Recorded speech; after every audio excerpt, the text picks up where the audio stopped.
Force 136 ialah nama kod yang diberi kepada satu ketumbukan khas, gerakan bawah tanah yang ditubuhkan semasa Perang Dunia Kedua, dengan markas pusatnya di Ceylon, Sri Lanka dan India. Dua negara ini merupakan antara negara-negara Asia jajahan British yang tidak berjaya ditawan oleh Jepun dan sekutunya. Nama Force 136 hanya digunakan kira-kira pada bulan April 1944. Markas asal Force 136 ialah Meerut, India. Kemudiannya dipindahkan ke New Delhi buat sementara dan akhirnya ke Kandy, Ceylon. Force 136 naungan Southeast Asia Command dibahagikan kepada 3 kumpulan, iaitu A, B dan C. Kumpulan A meliputi negeri Thai dan Burma. Kumpulan B meliputi Tanah Melayu, Singapura dan Indonesia. Manakala kumpulan C meliputi Indochina dan China. Setiap kumpulan dibahagi pula kepada negara masing-masing, country section, dan Tanah Melayu dikenali sebagai Force 136 Malayan Country. Pegawai atau penolong kanan bagi setiap kumpulan diberi nama kod, nama samaran, seperti harimau, singa, beruang, kiwi, tikus dan lain-lain. Nama-nama inilah yang biasanya digunakan dalam perhubungan untuk menghantar maklumat dan untuk hal-hal yang sulit dan rasmi, supaya identiti seseorang itu tidak dikenali oleh pihak musuh. Tokoh yang paling awal menganggotai Force 136 Malayan Country ialah Richard Brome, bekas pegawai MCS, dan John Davis, bekas pegawai polis di Tanah Melayu. Dan bagi orang Melayu pula ialah Tengku Mahmud Mahidin, yang diberi tugas untuk memimpin kumpulan Melayu semasa di India dan Ceylon. Matlamat utama Force 136 ialah membentuk pasukan gerila anti-Jepun di kalangan penduduk tempatan dan mengumpul maklumat serta melakukan sabotaj untuk menyokong kemarahan tentera British untuk menawan semula Tanah Melayu dalam operasi Zipper.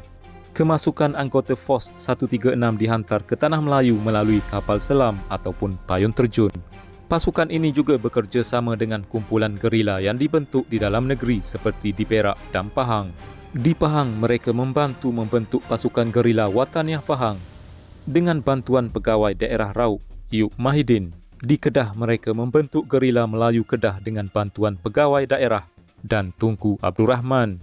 Manakala di Perak, mereka membantu membentuk askar Melayu Setia dengan bantuan pegawai daerah Gerik, Kapten Muhammad Saleh Haji Sulaiman. Bagaimanapun, operasi Zipper tidak dapat dilaksanakan seperti yang dirancang kerana Jepun menyerah kalah secara rasmi setelah bom atom dijatuhkan di Hiroshima dan Nagasaki.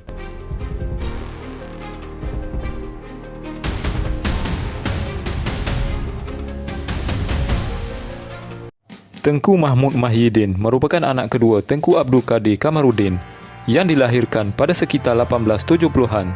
Merupakan kerabat kerajaan Patani yang terakhir, dikenali sebagai Praya Patani kelima.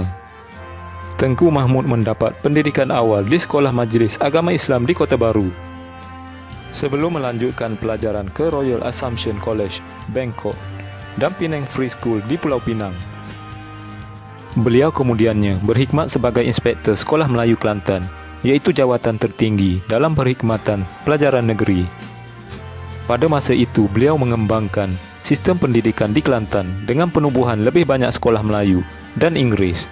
Hal itu termasuklah berjaya menubuhkan sekolah perempuan pertama di Kelantan, iaitu pada tahun 1936.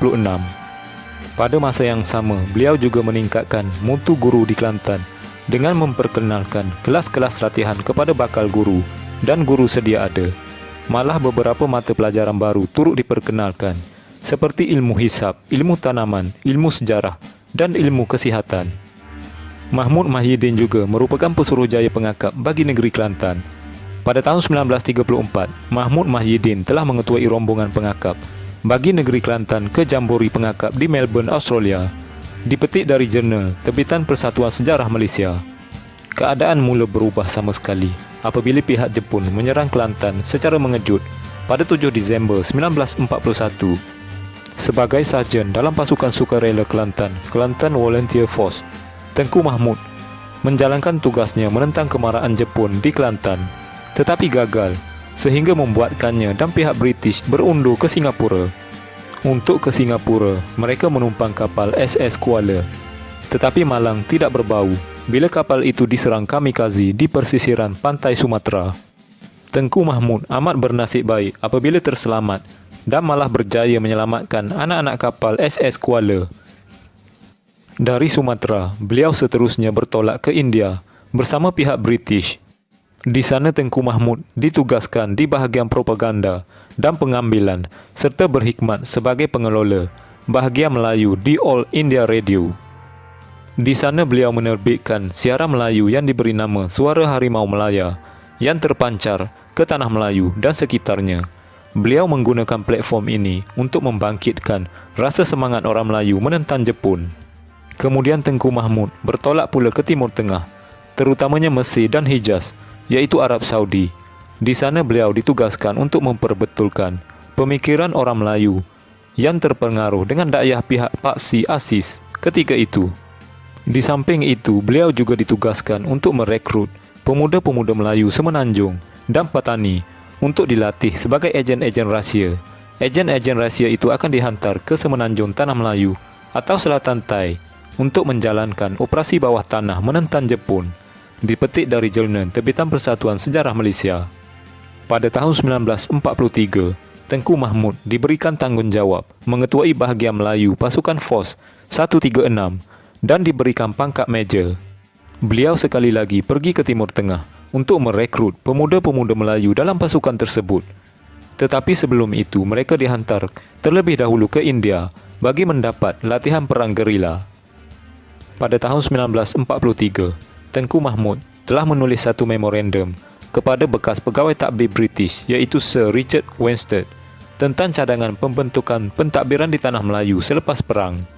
Cadangan tersebut adalah salah satu cadangan paling awal diterima British tentang masa depan Tanah Melayu. Melalui memorandum itu, Tengku Mahmud mencadangkan supaya negeri-negeri Melayu disatukan dan institusi raja dihapuskan. Beliau juga mencadangkan supaya buruh-buruh Cina dan India dihalang masuk ke Tanah Melayu, tetapi sebaliknya membawa masuk buruh dari Tanah Jawa. Baginya masyarakat Jawa lebih mudah diasimilasikan dengan budaya Melayu berbanding kaum buruh yang lain. Tambahnya pula, anak-anak Melayu juga sepatutnya diberikan peluang yang sangat luas dalam melanjutkan pelajaran di peringkat lebih tinggi. Namun, cadangannya itu dipandang sepi oleh British dan kemudiannya dibiarkan begitu saja. Selepas Perang Dunia Kedua, beliau kembali memperjuangkan kemerdekaan Patani dari Siam apabila menubuhkan Gabungan Melayu Patani Raya Gempar dengan cuba mendapatkan simpati British, Raja-Raja Melayu dan Pertubuhan Bangsa-Bangsa Bersatu PBB. Namun, semua usahanya menemui kegagalan apabila berlakunya pemberontakan komunis sehingga membuatkan perhatian British beralih ke isu lain. Tidak lama selepas itu, Gabungan Melayu Patani Raya Gempar telah pun diharamkan. Ini kerana British mahu mengekalkan hubungan diplomatik dengan Siam. British sebaliknya mencadangkan kepada Tengku Mahmud supaya menyeru orang-orang Melayu yang tidak berpuas hati dengan Siam berpindah ke Tanah Melayu.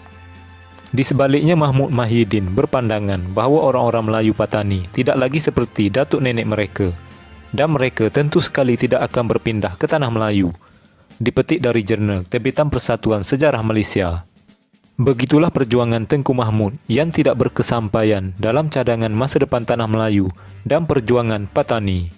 Bagaimanapun, Tengku Mahmud tetap mendapat perhatian pihak British apabila beliau dilantik sebagai anggota Majlis Mesyuarat Pusat pada Ogos 1949. 2 tahun kemudian, beliau dilantik pula sebagai anggota Dewan Mesyuarat Negeri Kelantan.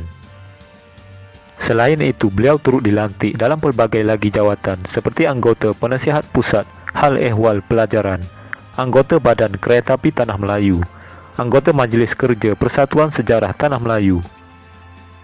Di dalam catatan-catatan dokumen atau sejarah, nama beliau selalunya disebut sebagai Mahmud Mahidin sahaja. Hal ini kerana beliau sebenarnya telah pun menggugurkan gelaran Tengku pada namanya. Menurut sejarawan Profesor Dr. Nid Anwar Nid Mahmud, kurang jelas kenapa beliau bertindak demikian dan ia dikatakan atas sebab peribadi. Manakala menurut sumber dari buku Bangsa Melayu, ia dikatakan di atas faktor pemodenan. Namun, apa yang pasti, Tengku Mahmud tetap memainkan peranan besar dalam perjuangan tanah air, khususnya ketika Perang Dunia Kedua dan perjuangan Melayu Patani. Akan tetapi, tokoh ini tidak sempat melihat tanah Melayu merdeka apabila pergi menghadap Ilahi pada 12 Februari 1954 pada usia 49 tahun. Sekian.